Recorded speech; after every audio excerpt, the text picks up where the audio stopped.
പത്താൻകോട്ട് ഭീകരാക്രമണത്തിലെ ഭീകരവാദികൾ വിളിച്ച പാകിസ്ഥാനിലെ ഫോൺ നമ്പറുകൾ ഇന്റലിജൻസ് ബ്യൂറോ സ്ഥിരീകരിച്ചു. 2 പാകിസ്ഥാനി നമ്പറുകളിൽ ഒരെണ്ണം ഭീകരവാദിയുടെ മാതാവിന്റെയും രണ്ടാമത്തേത് ആക്രമണം നിയന്ത്രിച്ച ഉസ്താദ് എന്ന ഭീകരവാദിയുടേതുമാണ്.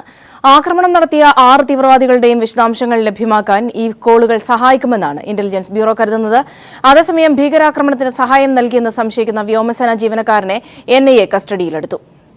92 30 17 77 52 53 92 30 00 97 212 എന്നീ 2 പാകിസ്ഥാനി നമ്പറുകളിലേക്കാണ് ഭീകരർ വിളിച്ചതെന്ന് IB സ്ഥിരീകരിച്ചു. തീവ്രവാദികൾ ഗുരുദാസ്പൂർ SP-യുടെയും ടാക്സി ഡ്രൈവറുടെയും ഫോണുകളിൽ നിന്നാണ് ഈ നമ്പറുകളിലേക്ക് വിളിച്ചത്. ഈ നമ്പറുകളിലേക്ക് മിസ്ഡ് കോൾ നൽകുകയും പിന്നീട് പാകിസ്ഥാനിൽ നിന്ന് തിരികെ വിളിക്കുകയുമായിരുന്നു. താൻ ആത്മബലി നൽകാൻ പോവുകയാണെന്നറിയിച്ച് ഭീകരിൽ ഒരാൾ അമ്മയെ വിളിച്ചതാണ് ആദ്യത്തെ നമ്പർ. ഉസ്താദ് എന്ന് ഭീകരർ വിശേഷിപ്പിച്ച ആക്രമണം നിയന്ത്രിച്ച ഭീകരന്റേതാണ് രണ്ടാമത്തെ നമ്പർ. വ്യോമസേന ആസ്ഥാനത്ത് എത്തുന്നതിനും മറ്റു വിവരങ്ങളും മറ്റും ഈ നമ്പറുകളിലേക്ക് കോൾ ചെയ്താണ് ഭീകരർ അറിയിച്ചത്. ഭീകരർക്ക് വേണ്ട നിർദ്ദേശങ്ങൾ ഉസ്താദ് തിരികെ നൽകിയ വിശദാംശങ്ങളും IBക്ക് ലഭിച്ചു.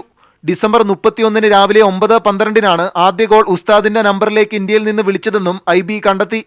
ഈ വിവരങ്ങളെല്ലാം തെളിവുകളായി പാകിസ്ഥാന് കൈമാറിയിട്ടുണ്ട്. അതേസമയം ഭീകരർക്ക് വ്യോമതാവളത്തിനുള്ളിൽ നിന്ന് തന്നെ സഹായം ലഭിച്ചെന്ന് NIA കണ്ടെത്തി. സഹായം നൽകിയെന്ന് സംശയിക്കുന്ന ഇലക്ട്രിക്കൽ വിഭാഗത്തിലെ ജീവനക്കാരനെ NIA കസ്റ്റഡിയിലെടുത്തു. മൊഴികളിൽ വൈരുദ്ധ്യമുള്ള ഗുരുദാസ്പൂർ SP സൽവീന്ദർ സിംഗിനെ നുണ പരിശോധനയ്ക്ക് വിധേയനാക്കും. സൈനിക തലങ്ങളിൽ നിന്നും ഭീകരർക്ക് കൂടുതൽ സഹായം ലഭിച്ചിട്ടുണ്ടെന്ന കാര്യത്തിൽ NIAക്ക് വിവരങ്ങൾ ലഭിച്ചു. വരും ദിവസങ്ങളിൽ കൂടുതൽ അറസ്റ്റ് ഉണ്ടായേക്കുമെന്നാണ് സൂചന. News bureau, Delhi.